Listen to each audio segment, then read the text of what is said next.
مش عندي كبد وقوانص مش هنعمل الفريك، لا هنعمله. انا جايبه بقى حته لحمه اهي مقطعه مكعبات لحمه، معلقه سمنه، هنحط له بقى شقشاق زيت كده، زيت نضيف. لحمه اهي، لحمه ولا مش لحمه؟ مفيش كبد وقوانص، حطوا لحمه. بسم الله الرحمن الرحيم. تشويحه مع اللحمه عشان خاطر ايه، كل ما تشوحي الفريك كل ما ينجح معاكي.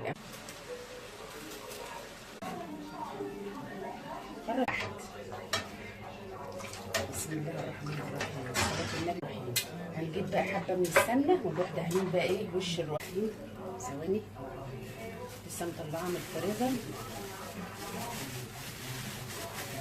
انا عايزه ارش في وسط اللحمه كده، مش كتير يعني.